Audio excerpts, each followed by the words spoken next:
এখন একটাই অন্তরে আমার রবের আমি কাছে পেয়ে গেলাম, কথা পাইতেছি। এখন আর বাড়ির চিন্তা নাই, কেমনে রবেরে দেখবে।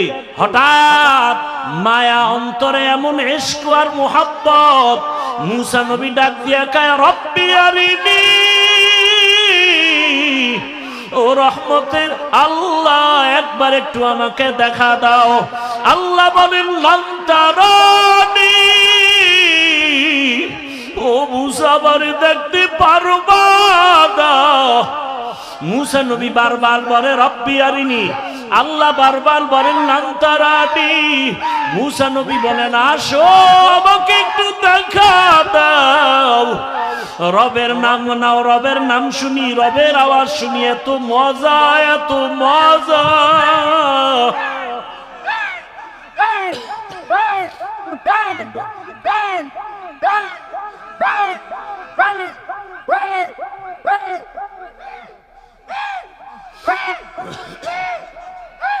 আর এই দেশটা নুরা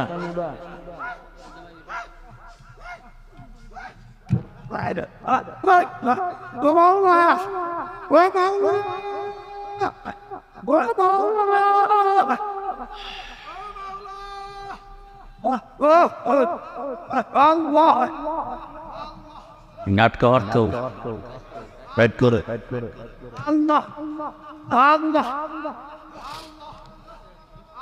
ভাইরা আমার,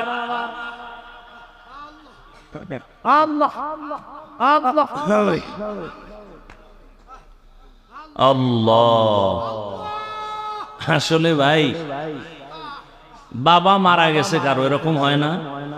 কথা বলেন না কেন? তো দু চারটা সন্তান আসছে, বাবায় মারা গেছে, কেউ গামছা চোখে দিয়ে কান্না করে, আবার একটা ছেলে আইসা মাটিতে গড়াগড়ি খায় আর চিল্লায়, এরকম নাই? তাহলে কেউ বলবে কি ওই ছেলেটা আসলে খারাপ? না, ও বাবার মায়া এত পরিমাণ নিজের আর কন্ট্রোলে রাখতে পারে নাই। আরে আগুন তো গরম, আগুন ঠান্ডা না গরম? তো ইশক আর মোহাব্বত একটা আগুনের মতো। কিসের মতো? ওখান থেকে আল্লাহ পাক নবীকে আরশে আজিমের দিকে রওনা করায় দিবেন, বোরাক রেডি। নবী বসলেন, জিবরাইল আমিন বসলেন, এক টানে 500 বছরের পথ চলে গেল চোখের পলকে প্রথম আসমানে। প্রথম আসমানে গিয়া দেখে, নবী বলেন আমি দেখি দুইটা দরজা, জমরা দিয়া কুত পাথরের দরজা, দোনো দরজার বাহির সাইডে দুইটা তালা লাগানো, নূরের তৈরি তালা। জিবরাইল বলে এই দারোয়ান গেট খোলো। ভেতর থেকে আওয়াজ আসতেছে, মান আনতা, কে আপনি? বলে আনা জিবরাইল, আমি জিবরাইল। আমাম্মাক, আপনার সাথে কে? বলে হুয়া মুহাম্মদ সাল্লাল্লাহু আলাইহি ওয়াসাল্লাম। দরজা খোলো। বলে কেন? কয় ভেতরে যাব। দারোয়ান কয় অনুমতি নিয়ে আসা হইছে নি? জিবরাইল বলে হ্যাঁ। দারোয়ান বলে চাবি তো আমার হাতে নাই, চাবি তো রহমতের রসুলের হাতে, চাবি তো ইসমে আজম, বিসমিল্লাহ বলবে তো তালা খুলে যাবে। নবী বললেন আমি বিসমিল্লাহ বলা মাত্র দোনোটা নূরের তালা খুলে গেল। ভেতরে ঢুকলাম।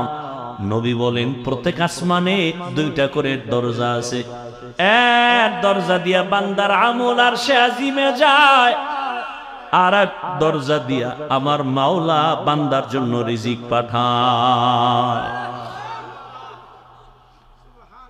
হ্যাঁ, আল্লাহ রিজিক পাঠায় এক দরজা দিয়া, আর এক দরজা দিয়া বান্দার আমল চলে যায়। নবীজি বলেন আমি ঢুকলাম, ঘুরে ঘুরে ঘুরে ঘুরে দেখলাম, এরপরে আবার উপরে গেলাম মহাশূন্য, এরপর দ্বিতীয় আসমান, সেখানেও দুই দরজা, নূরের তালা, এখানেও জিবরাইল অনুমতি চাইল। এভাবে করতে করতে সপ্তম আসমানে চলে গেলাম। সপ্তম আসমানে গিয়ে দেখি একটা নূরের ঘর, যাকে বলে বাইতুল মামুর। 70,000 রহমতের ফেরেশতারা তাওয়াফ করে। একবার যারা সুযোগ পাবে, কিয়ামতের আগে আর সুযোগ নাই। আমি ওখান থেকে আর উপরে গেলাম সিদরাতুল মুনতাহা। রাতের অল্প সময় একটা বড়ই গাছ, তেলের ড্রামের মতো এক একটা বড়ই, আর হাতির কানের মতো এক একটা পাতা কালকে লাল। নবী বলেন ওখান থেকে এবার জিব্রাইল আলাদা, আল্লাহ আলাদা বোরাক পাঠাইছেন, আর আলাদা একটা বাহন পাঠাইলেন রফরফ নামের। ওখান থেকে আবার সফর শুরু। যাইতেছি যাইতেছি, কত পানি, কত আগুনের স্তর পারায়া যাইতে যাইতে যাইতে যাইতে অনেক উপরে যাইতেছি, অনেক। হঠাৎ পানির স্তর পারাইয়া অনেক উপরে গিয়া দেখি নূরের তৈরি আরশে আজিম। আমি ওখানে গিয়া জুতা খুলতে শুরু করলাম। হঠাৎ করে আওয়াজ আসতেছে, রহমতের নবী জুতা পরে ঢুকেন, আপনার জুতার ধুলি নেওয়ার জন্য আরো অপেক্ষায় আছে। রহমতের নবী ঢুকলেন, আর সে আজিম 8 জন ফেরেশতারা কাঁধে নিয়ে দাঁড়ানো। ওদের পা হলো 7 জমিনের নিচে। ওই ফেরেশতারা জানে না তাদের কাঁধে কি আছে। আর সে আজিমের উপরে হলো আমার আল্লাহর আসন, কুরসি। ওয়াসিআ কুরসিয়ুহুস সামাওয়াতি ওয়াল আরদ। রহমতের নবী ঘুরে ঘুরে দেখতেছেন আল্লাহ পাকের আসন ওই কুদরতের কুরসির চতুর্দিকে 70,000 নূরের পর্দা লাগানো। আমার নবীকে ভেতরে নিয়ে আল্লাহ কথা বলার জন্য আহ্বান করলেন। রহমতের নবীকে পর্দা একটা একটা খুলেন আর ভেতরে নেন, নূরের পর্দা খুলেন আর ভেতরে যান। কাছাকাছি আল্লাহ পাক আমার রহমতের রাসূলকে নিয়া এরপরে কথা বলবেন। আল্লাহ তাআলা বলেন, নবী বলেন, আমাকে আল্লাহর পাশে নিয়া মুহাব্বতের আলোচনা শুরু করলেন। ফাআওহা ইলা আবদিহি মা আওহা। এই ফাইজলামি করো কেন?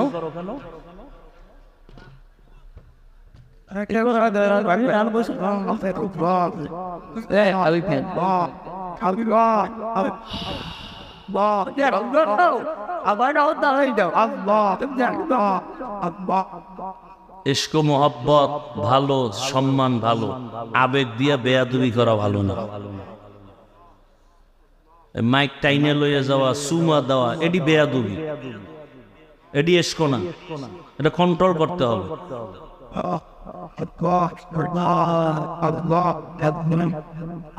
আবেগে বেয়াদবি করা যাবে না। আল্লাহ হেদায়েত দান করুন।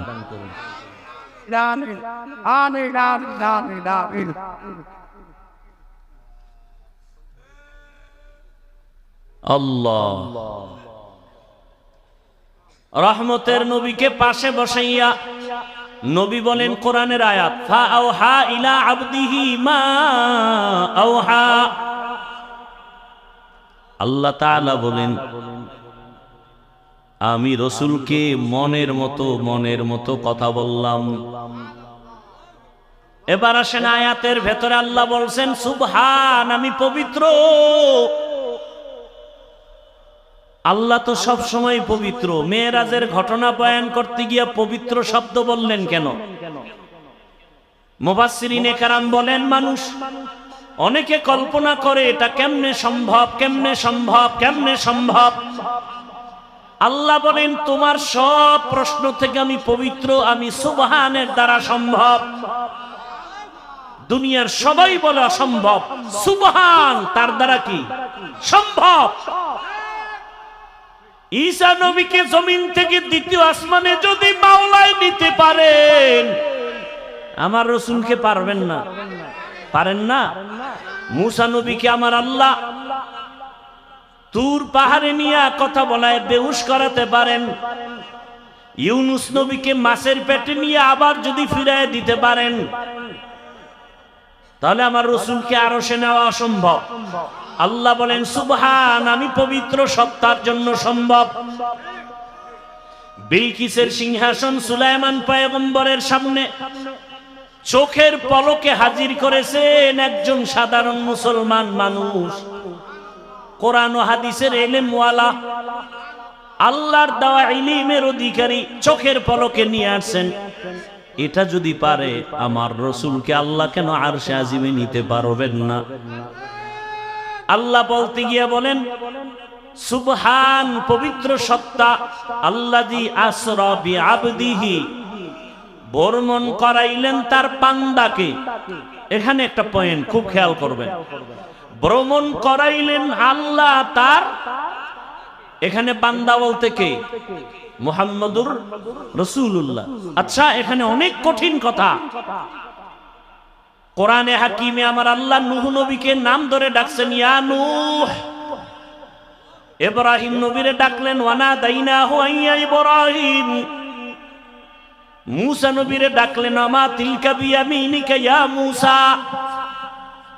কিন্তু কোরআনে হাকিমে কোথাও আমার রব আমার রসুলের নাম ধরে ডাকেন নাই। খুব খেয়াল করিয়েন, আল্লাহ পাক আমার নবীকে যত জায়গায় ডাকছেন সম্মান সূচক শব্দ দিয়ে ডাকছেন, ইয়া আইয়ুহাল মুজাম্মিল কুমিল লাইলা ইল্লা কলিলা, ইয়া আইয়ুহাল মুদ্দাসসির কুম ফাআনজির ওয়া রাব্বাকা ফাকাব্বির ওয়া সিয়াবাকা ফাতাহির। আমার নবীকে রহমাতুল লিল আলামিন উপাধি দিয়ে সম্বোধন করলেন, আমার নবীকে শাহিদা ওয়া মুবাশশিরা বলে সম্বোধন করলেন, আমার নবীকে সম্বোধন করলেন তাহা ইয়াসিন। কোথাও নাম নিলেন না, কিন্তু শব্দগুলো যে আল্লাহ সম্বোধন করলেন বড় দামি। পৃথিবীর ইতিহাসে রসুলের একটা সফর হলো মেরাজ, এটা বেঈমানেরা মানতে পারে না। এত বিশাল বড় একটা অলৌকিক ঘটনার ক্ষেত্রে আমার রসুলকে একটা দামি শব্দ দিয়ে সম্বোধন না করে শুধু বান্দা বললেন কেন? একটা নরমাল শব্দ। আমরাও বান্দা, ইহুদিরাও বান্দা, খ্রিস্টানেরাও বান্দা, আমার রসুলও বান্দা। বান্দা শব্দ নবীকে কেন বলা হলো? এর চারটা কারণ আছে। কয় কারণ বলবো? একটা কারণ বলি, বাকি বলার সময় হবে কিনা জানি না। আমার আল্লাহ আমার রসুলকে বান্দা বললেন কেন? এত নরমাল শব্দ। আমরাও বান্দা, রসুলও বান্দা, ইহুদিরাও বান্দা, খ্রিস্টানেরাও বান্দা, নবীও বান্দা। আল্লাহ পাক নবীকে বান্দা বলার এখানে চারটা কারণ। এক নাম্বার কারণ হলো আমার নবী নিজেই নিজেরে বান্দা বললে বড় খুশি হয়ে যায়। আমার নবীকে বান্দা বলতে গেলে নবী নিজেই বড় খুশি। ওই যে হুদাইবিয়ার সন্ধির সময়, হুদাইবিয়ার সন্ধির সময় খেয়াল করেন, যখন লেখাপড়া শুরু, লিখতেছে হযরত আলী কাগজ, তো নবী তো লিখতেও পারেন না, দেখা পড়তেও পারেন না। এখন সন্ধির মধ্যে লেখছে মুহাম্মদ ইবনে আব্দুল্লাহ মিন রাসূলিল্লাহ, আল্লাহর পক্ষ থেকে যিনি রসুল তিনি মুহাম্মদ আব্দুল্লাহর ছেলে। এখন মুশরিকরা কয়, এই রসুল লেখা হলো কেন? রসুল যদি মানি তা তার সন্ধি থাকে না। আমরা তো মুহাম্মদকে মুহাম্মদ মানি, রসুল মানি না। এখন ওমর তরবারি নিয়ে রেডি, নবী অর্ডার দিলি সাইজ করে ফেলাম। নবী কয় না, ঝগড়ায় যাইও না, চুক্তি হইতেছে, এইবার রসুল নামটা কেটে দাও আলী। আলী কয় নবী আপনি কি রসুল না? বলে হ্যাঁ। কাটবো কেন? আমার কল্লা কাটতে পারি, রসুল কাটবো না। ওমরও রেডি, কাটবে না। এইবার নবী কয় তাহলে আমার কাছে দাও। নবী নিছেন চুক্তিপত্র নিয়ে বলে রসুল শব্দটা লেখা কোথায়? আমাকে আঙ্গুল দিয়া ধরাও। নবীকে ধরায় দিছে। নবী শাহাদাত আঙ্গুলটা রেখে এভাবে একটা টান দিছেন, লেখা মুছে গেছে। নবীজি নিজের বান্দা বললে বড় খুশি হয়, কারণ আম্মা জান আয়েশা রাদিয়াল্লাহু আনহা একদিন রহমতের নবীকে জিজ্ঞাসা করেন, ইয়া রাসূলুল্লাহ আপনি এত কষ্ট করেন, ইবাদত করেন, পা ফুলে যায়, এত পরিমাণ রসুল ইবাদতে সময় কাটান, পা ফুলে যায়। নবীজি কি বললেন জবাবে? আফালা আকুনা আবদান শাকুরা, ও আয়েশা, আমি কি আল্লাহর শুকরগুজার বান্দাদের মধ্যে অন্তর্ভুক্ত হব না? তাহলে নবী নিজেকে বান্দা বললে কি হয়? খুশি হয়। এজন্য দেখছেননি ওই আরশে আজিমের মধ্যেও নবীকে বান্দা বলা হলো। ফাআওহা ইলা আবদিহি মা আওহা, আল্লাহ বলেন আমার বান্দার কাছে আমি ওহী নাজিল করলাম, যা বলার বলছি, এটা আর গোপন প্রকাশ না। এবার আরো মজার কথা, নবীর জিগা আপনি যে আমার বাড়ি আসছেন, হাদিয়া নিয়ে আসা দরকার না, কি নিয়ে আসছেন? নবী বলেন আত্তাহিয়াতু লিল্লাহ ওয়াসসালাওয়াতু ওয়াত-তাইয়্যিবাত, তিনটা নিয়ে আইছি হাদিয়া।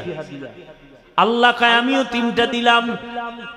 আসসালামু আলাইকা আইয়ুহান নবী ওয়া রাহমাতুল্লাহি ওয়া বারাকাতুহু। নবীকে আমি একা নিলাম না, আমার উম্মতেরও ভাগে লইলাম। উম্মতের কান্ডারি নবী,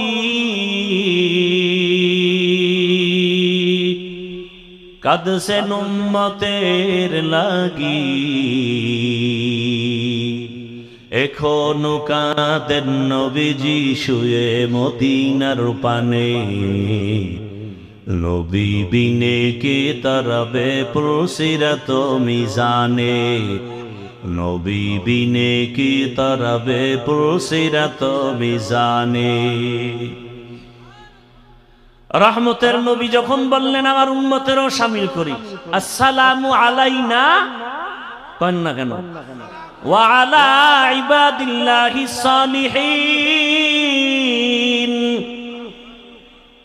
এইবার আল্লাহ কয় ফেরেশতারা শুনছুনি এখানে আমার বন্ধু কি বলছে? কয় হ্যাঁ। তোরাও সাক্ষী দে। ফেরেশতারাও বলল আশহাদু আল্লা ইলাহা ইল্লাল্লাহু ওয়া আশহাদু আন্না মুহাম্মাদান। কারা কইছে এই কথা? ফেরেশতারা। খেয়াল করেন কিন্তু, আশহাদু আল্লা ইলাহা ইল্লাল্লাহু ওয়া আন্না মুহাম্মাদার রাসূলুল্লাহ, মুহাম্মাদান কইয়া ফেরেশতারা থেমে গেছে। মুহাম্মাদান আবদুহু ওয়া রাসূল। এখন কয় আল্লাহ কয় ফেরেশতারা থামলা কেন? কয় কি বলবো? রাসূলুহু কয় না। কি বলবা? কয় আবদুহু বল আগে, পরে রাসূলুহু।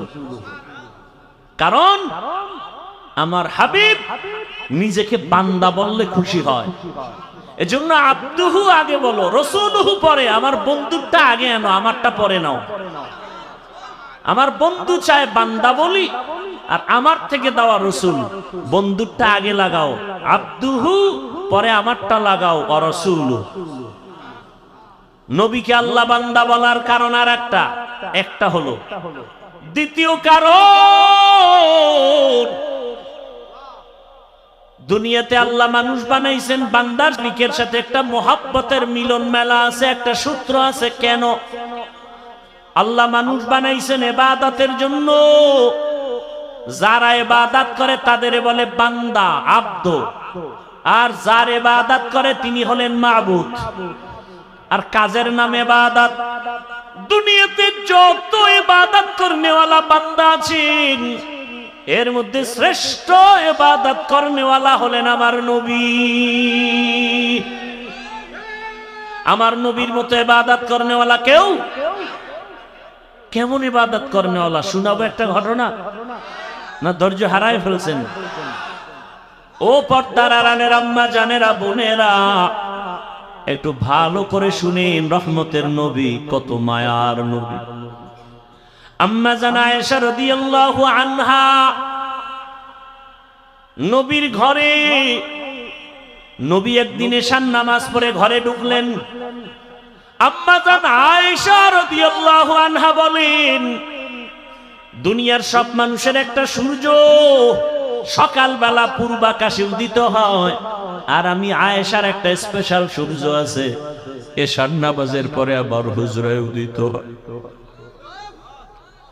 আবার মায়ার নবী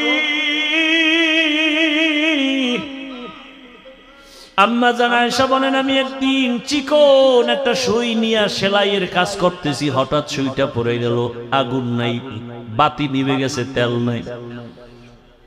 আমি সুইটা পাই না, অপেক্ষা করতেছি অন্ধকারে। হঠাৎ আমার সূর্য ঘরের মধ্যে চলে আসে।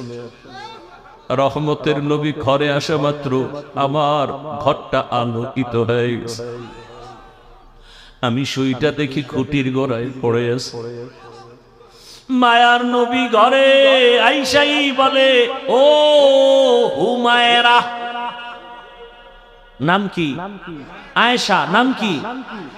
নবী মাজা কইরা মায়া কইরা ডাকছেন কি? হুমায়রা।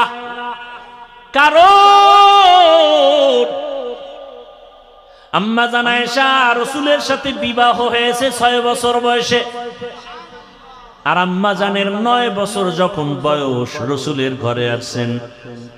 18 বছর যখন বয়স তখন নবী চলে গেছেন।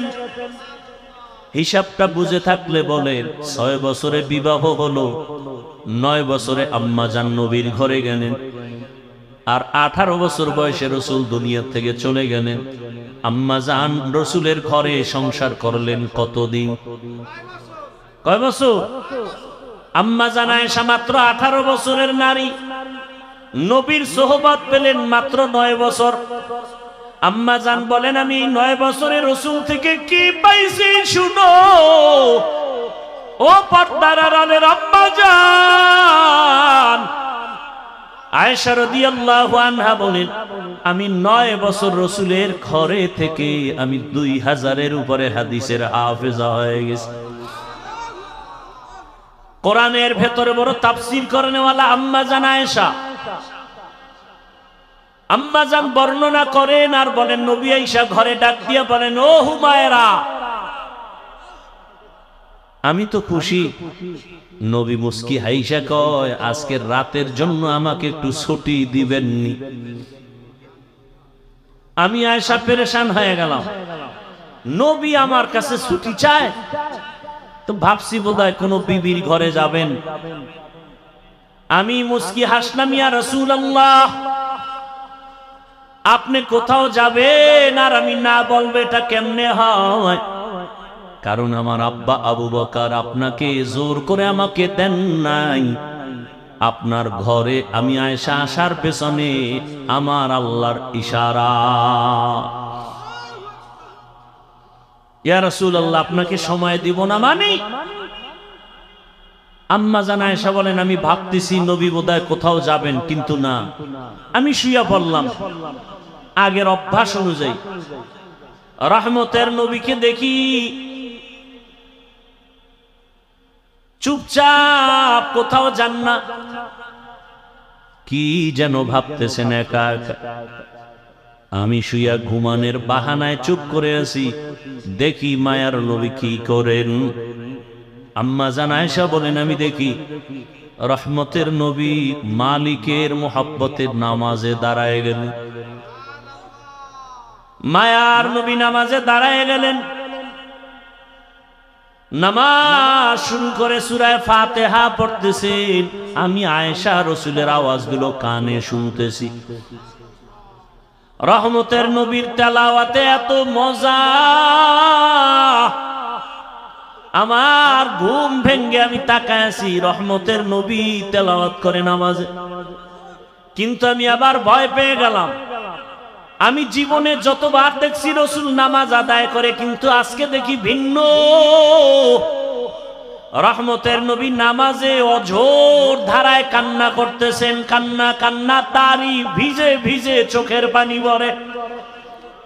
নবী তেলাওয়াত করে আর কাঁদেন।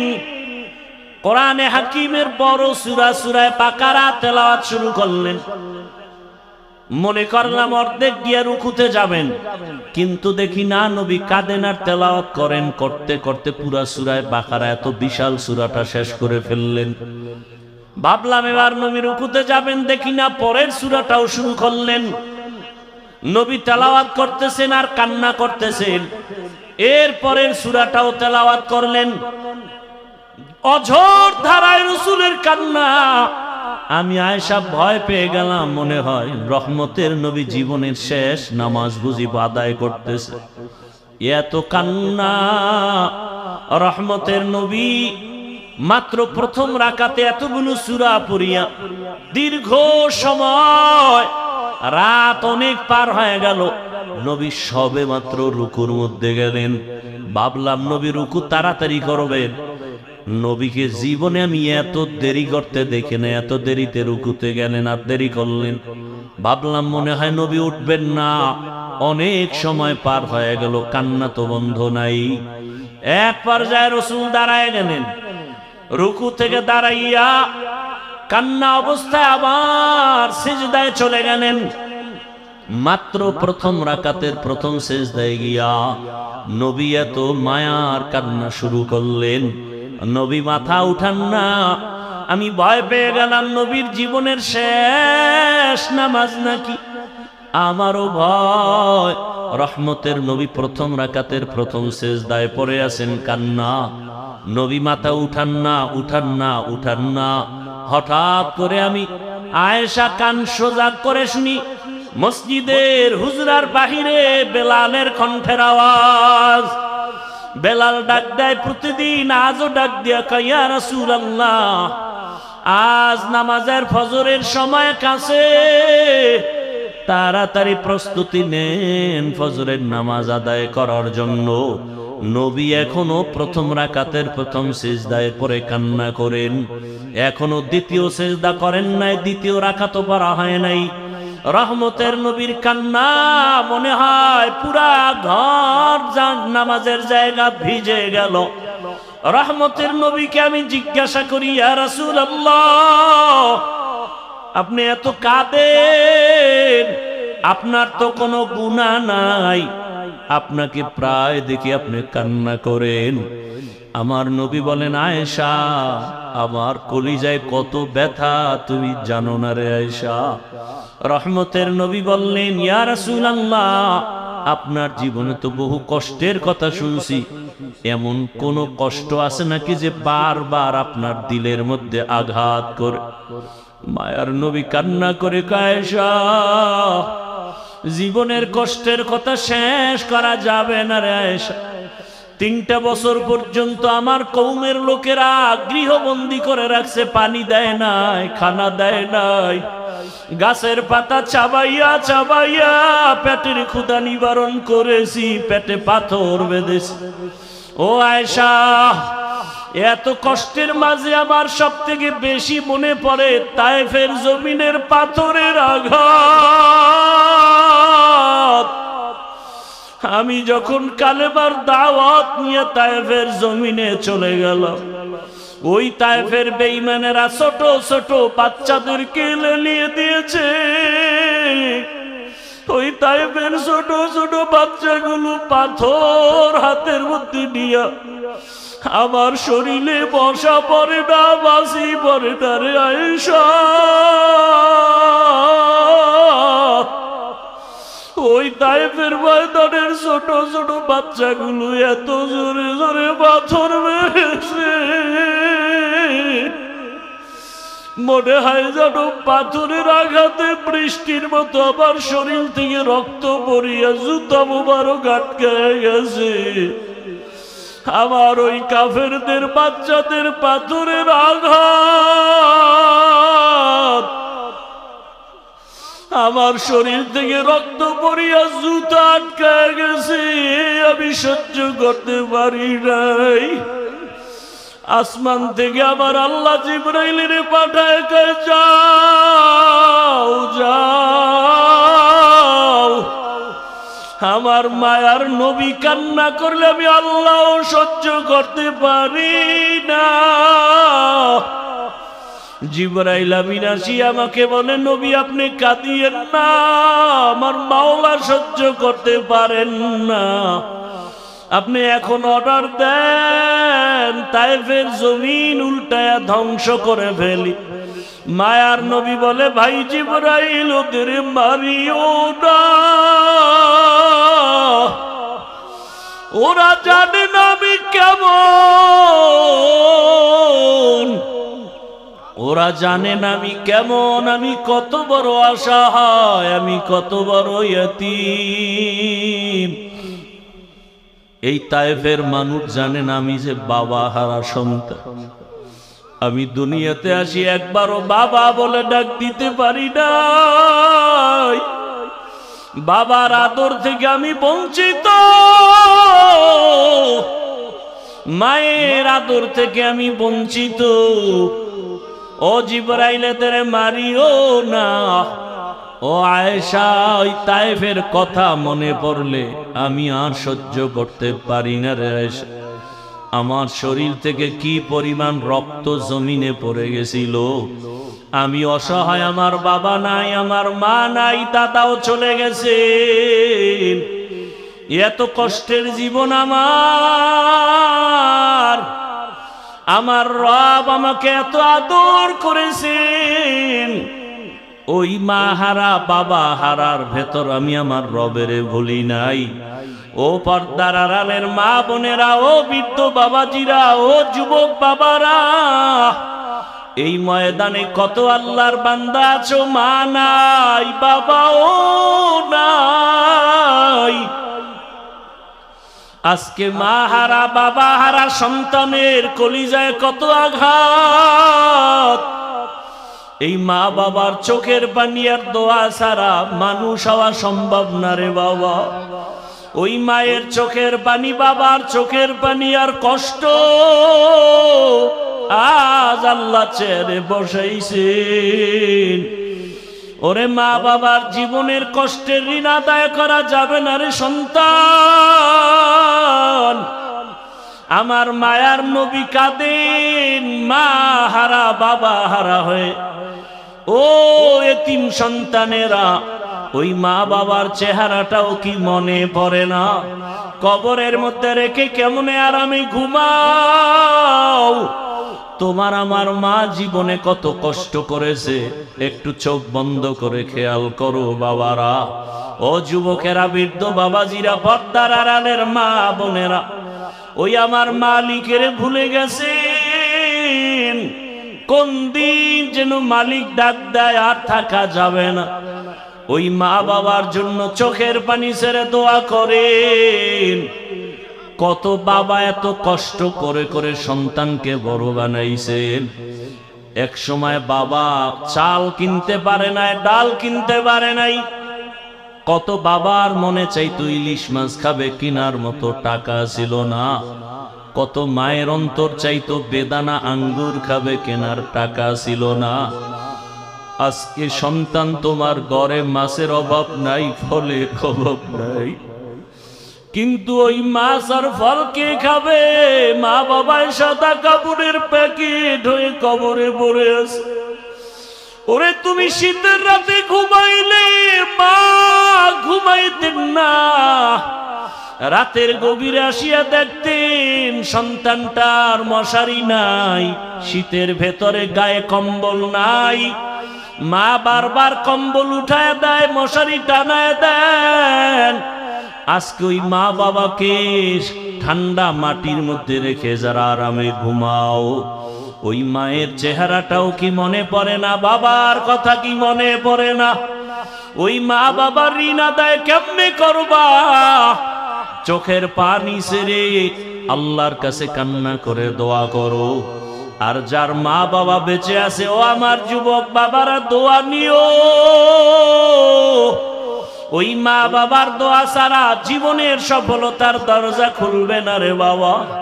ও আমার কলিজার যুবক, ওই মা বাবারে কষ্ট দিও না রে বাবা। যদি বাবাকে পাও, হাতটা ধইরা দোয়া নেওয়ার চেষ্টা করিও। এই রত্ন হারায় গেলে আর জীবনে পাওয়া যাবে না। ওই বাবারে পাইলে দোয়া নিও, জীবনের সফলতার দরজা খুলে যাবে। মায়েকে পাইলে ঘরে গিয়া মাকে বলিও, মা জীবনে কত বেয়াদবি করেছি, তুমি গোপনে কষ্ট পেয়ে কান্না করেছো।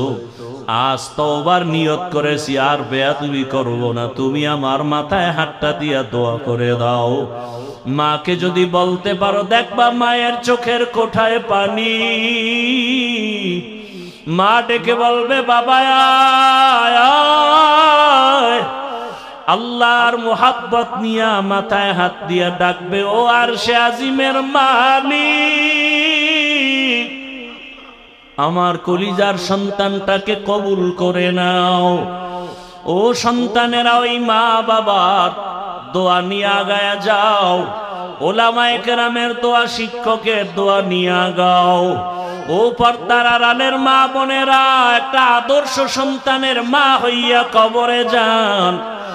ওরে সন্তানের ভবিষ্যৎ চিন্তা করে ভালো আদর্শ যদি দিয়া যাইতে পারেন, সন্তান এক সময় দোয়া করবে আর গর্ব করবে, আমার মা কত ভালো, বাবা কত ভালো ছিল। আমার মা নামাজের সময় নামাজ আদায় করত, কোরআন তেলাওয়াত করত, কখনো বেগানা নিয়ে পড়ে থাকতো না, মোবাইল নিয়ে পড়ে থাকতো না। আমার বাবা কত আদর্শবান, আমার বাবা নামাজ পড়তো, আদর করত, নামাজ ছাড়তো না, বেপরদায় চলতো না, বেগানার দিকে তাকাইতো না। আর যদি মা বাবারা খারাপ আদর্শ রেখে চলে যান, সন্তান এক সময় মনে মনে ধিক্কার দিয়া বলবে, আমার মা বাবা এত খারাপ ছিল, আমি কেমনে ভালো হব। আমার মা বাবা দুজন তর্ক বিতর্ক ঝগড়ায় লিপ্ত থাকতো, নামাজ নাই, রোজা নাই, তেলাওয়াত নাই, সারাটা দিন মোবাইলে গুনাহ দেখতো, বেগানার পেছনে দৌড়াতো, তেলাওয়াতের খবর নাই, আমাদেরকেও ভালো লাইনে চালায় নাই, হারামের উপার্জনের পেছনে চলে যাইতো। ধিক্কার জানাবে রে মা বাবা, এখনো সময় আছে, তওবা করেন, আল্লাহর কাছে মন খুলে দুফোঁটা চোখের পানি ছেড়ে বলেন, হে মালিক, জীবনে তো গুনাহ কম করি নাই, আজ থেকে গুনাহ করব না, নামাজ ছাড়ব না, বেপরদায় চলবো না। আর যুবকেরাও তওবা করো, আর কোনদিন মা বাবার সাথে বেয়াদবি করবা না, নামাজ ছাড়বা না, দাড়ি কাটবা না, বেপরদায় চলবা না। মা বাবার দোয়া নিয়া, শিক্ষকের দোয়া নিয়া, উলামায়ে কেরামের দোয়া পরামর্শ নিয়া, রসুলের মোহাব্বত নিয়া, নবীজির আদর্শ মেনে চলবা। আল্লাহর কাছে যদি তওবার মতো তওবা করতে পারো, আমার আল্লাহ জীবনের গুনাহ মাফ করে দিবেন। ও আল্লাহ আমাদের মাফ করে দেন, তওবাওয়ালা জিন্দেগি দান করেন। গুনাহের কারণে দিলটা পাথর, চোখে পানিও নাই, কান্নাওয়ালা চক্ষু দান করেন। আল্লাহ আমাদের জীবনটাকে রসুলের আদর্শে গড়ার তৌফিক দান করেন, আমিন। আলহামদুলিল্লাহি রাব্বিল আলামিন, ওয়াসসালাতু ওয়াসসালামু আলা সাইয়্যিদিল আমবিয়াই ওয়াল মুরসালিন ওয়া আলা আলিহি ওয়া আসহাবিহি আজমাইন।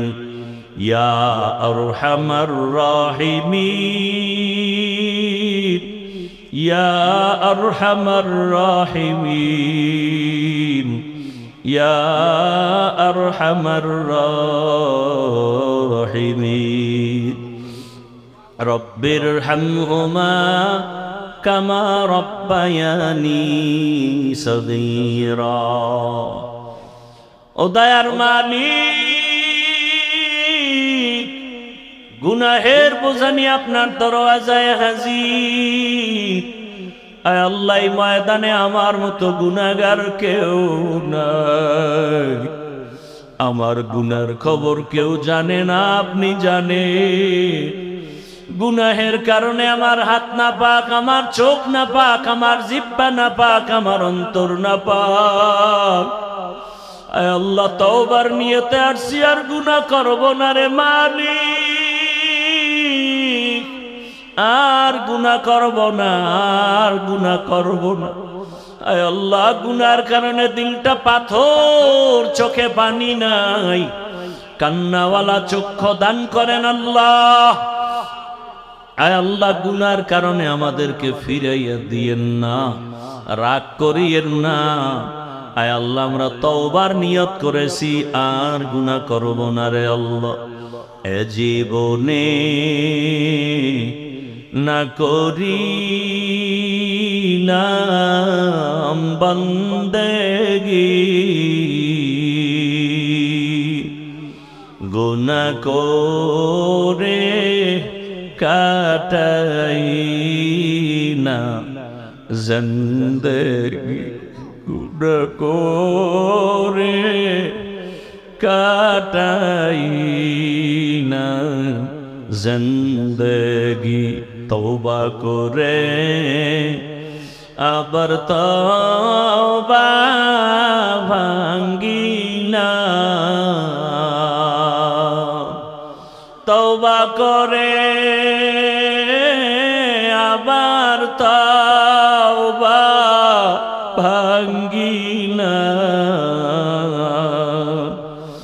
অবশেষে খাঁটি তওবা করিলাম, অবশেষে খাঁটি তওবা করিলাম। সকলেরই দরজা হইতে ফিরিয়া আপনারও দরজায় রইলাম পড়িয়া। আপনি যদি মাফ না করেন বান্দারে, বলে না আপনার বান্দা যাবে কার দ্বারে। গুনাহ করেছি আর তো গুনাহ করব না, গুনাহ করেছি আর তো গুনাহ করব না। দয়া করে মাফ করে দেন রব্বানা, দয়া করে মাফ করে দেন রব্বানা। আয় আল্লাহ, আমরা গুনার বোঝা নিয়ে আসছি, খালি ফিরাইয়া দিয়েন না রে আল্লাহ। জীবনের গুনাহ মাফ করে হেদায়েতের নূর সিনায় দান করেন আল্লাহ।